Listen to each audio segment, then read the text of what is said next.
Thomas the tank engine had been working in the coal yards all day. The little blue engine was covered in coal dust. "We can't clean you up tonight, Thomas," said his driver. "There's a problem with the hose pipe."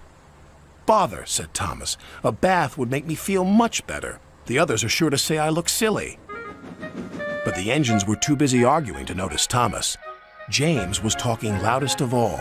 "I deserve a new coat of paint. Sir Topham Hatt says I'm the pride of the line, and—" "Rubbish," huffed Henry. "We're all the pride of the line." "It's been like this all day," confided Percy to Thomas. "James is getting a new coat of paint and won't stop boasting about it." "Why, James? I'm the one who needs a new coat. Look at me." "I'd rather not," retorted James. "You're not a pleasant sight, and wouldn't understand the needs of a really important engine." Thomas was fuming. Next morning, as James was being repainted, Henry had an accident. "If you can't push cars properly, Henry, why not talk to a tree instead? You know how much you like the forest." "As a matter of fact, Bossy Boiler, Sir Topham Hatt is inspecting the island for trees that are too close to the line. He's worried they might cause trouble." "Pah!" laughed James. "If I came upon a tree, I'd just push it aside." "Really?" Henry replied. Soon James was showing off his paintwork. "Make way for an important engine." "You wouldn't feel important if one of those trees crashed on you. You'd feel hurt," reproached Percy. "Rubbish! It wouldn't dare." "You should be careful, James. Trees can be just as powerful as engines," advised Terence. "Oh, please." "Now, excuse me, Sir Topham Hatt needs me to pull the express." And he huffed away.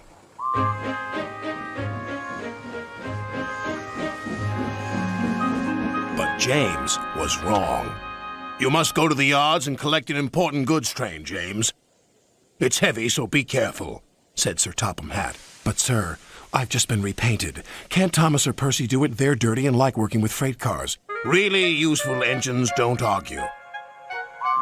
So James didn't.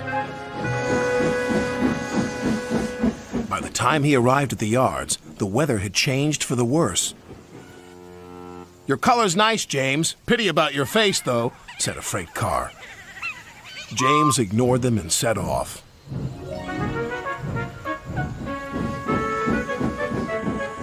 Soon they came to a hill, and his driver knew they were in for a difficult time. An old tree close to the track was being blown by the strong winds, and the rain had weakened the slope.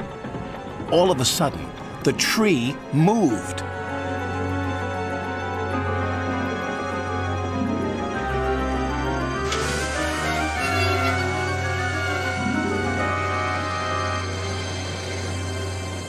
"Oh, help!" cried James. "Go away!"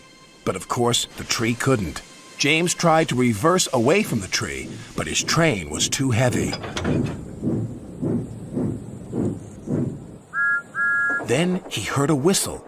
"It's Thomas," called his driver. James felt embarrassed and worried that Thomas would laugh at him, but Thomas didn't. He knew this was no time for teasing.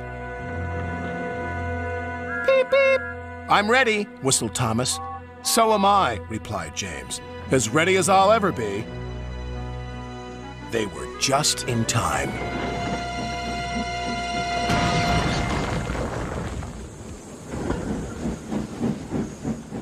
Later, James spoke to Thomas. "Percy and Terence were so right to warn me.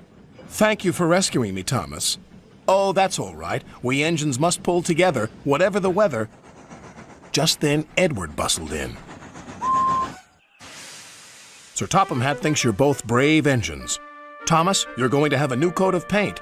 And James, Sir Topham Hatt says that tomorrow you'll pull the Special Express." Everyone was very happy.